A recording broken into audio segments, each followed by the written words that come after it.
দেখুন বিজেপির এত ভয়, বলে তৃণমূলের কিছু নেই ত্রিপুরায়, তাহলে আমার মিটিং আটকানোর জন্য উঠে পড়ে লেগেছো কেন বাবা? এত ভয় কিসের? যখনই আমি আসবো তখনই আতঙ্ক।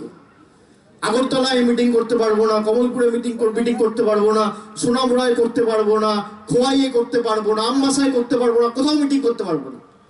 তো এত ভয় কেন? কারণ এরা জানে যে তৃণমূল কংগ্রেস যদি জেতে, তৃণমূল কংগ্রেস মানুষের সাথে বেইমানি করবে না, এদিকে কেনা যাবে না। আমি কথা দিয়ে যাচ্ছি, আপনাদের ভরসা ভালোবাসা নিয়ে আর যাই হোক, আমাদের শরীরের শেষ রক্তবিন্দু পর্যন্ত আমরা কারোর সাথে আপোষ করব না। তাই 16 তারিখ নিজের ভোট নিজে দিয়ে তৃণমূল কংগ্রেসকে জেতাবেন। কি জেতাবেন তো?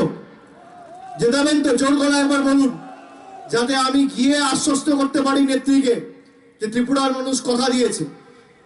জিতবে তো তৃণমূল? তৃণমূল জিতলে ত্রিপুরা জিতবে, আর বিজেপি জিতলে ত্রিপুরা হারবে, এটা মাথায় রাখবে। জিতবে তো? কথা দিচ্ছেন? কথা দিচ্ছেন মায়েরা, ভাইরা, দাদারা, কথা দিচ্ছেন? আগামী 16 তারিখ আসছে দিন, আপনারা বলুন জোড়া ফুলে ভোট দিন, তৃণমূলকে ভোট দিন।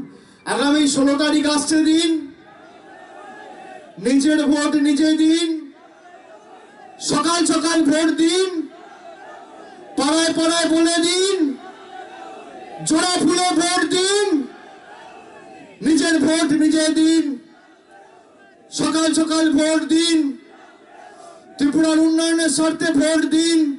পড়ার আগে খালি বলবো কবিগুরুর গান আপনাদের স্মরণ করিয়ে দিয়ে যাবো, দুটো কথা খালি বলে, যে নাই নাই ভয়, হবেই হবে জয়, খুলেই যাবে এই দ্বার। তৃণমূল কংগ্রেস লড়ছে, তৃণমূল কংগ্রেস লড়বে। ভাববেন না যে নির্বাচনের পর চলে যাবে।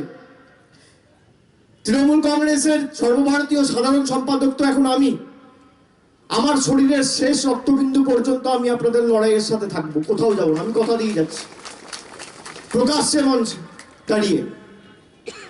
কিন্তু লড়াইটা আপনাদের করতে হবে, তার কারণ যদি বিজেপি আবার ক্ষমতায় আসে, ভুক্তভোগী কিন্তু আপনারা হবে। আপনাদের রাস্তায় হাঁটাচলা করার কোন রকম কোনো স্বাধীনতা থাকবে না। আপনার বাড়িতে কি থাকবে, আপনি কি রঙের জামা পরবেন, কার সাথে কথা বলবেন, কার সাথে ফোনে কথা বলবেন, এই নিদান দিচ্ছে দিল্লির কেন্দ্রের নেতারা। এইভাবে চলতে পারে না। 5 বছরের কাজের হিসেব এদের থেকে চান আগে। আমি দায়িত্ব নিয়ে বলছি, তৃণমূল কংগ্রেস আজকে সভা করেছে। বিজেপির বন্ধুদের বলবো, ক্ষমতা থাকলে এই মাঠে সভা করুন 24 ঘন্টা 48 ঘন্টার মধ্যে। আপনি রিপোর্ট কার্ড নিয়ে আসুন, 5 বছরে কি কাজ করেছেন, আর আমি রিপোর্ট কার্ড নিয়ে দরকার হলে আবার আসবো, যে মমতা ব্যানার্জি 5 বছরে বাংলায় কি কাজ করেছে। আপনি আপনার রিপোর্ট কার্ড মানুষের সামনে তুলে ধরবেন, আমি আমার রিপোর্ট কার্ড মানুষের সামনে তুলে ধরবো। যদি আপনাকে 10-0 গোলে না হারাই, আমি ত্রিপুরার মানুষের কাছে মুখ দেখাবো না, এত বড় কথা আমি বলে দিয়ে যাচ্ছি। রাজনীতি হওয়া উচিত তথ্য পরিসংখ্যান সামনে রেখে। কেন সন্ত্রাসের রাজনীতি হবে? কেন বিভাজনের রাজনীতি হবে? এই যে ডবল ইঞ্জিন সরকারের কথা বলে, ত্রিপুরা রাস্তাঘাট এত খারাপ, কিসের ডবল ইঞ্জিন সরকার? মানুষের ইঞ্জিন দরকার। বাংলায় যা করে দেখিয়েছে, আজকে বিজেপিও বলছে সবাইকে টাকা দেবো, কর্ণাটকায় কংগ্রেসও বলছে আমরা সবাইকে টাকা দেবো। বলা এক জিনিস আর করা এক জিনিস।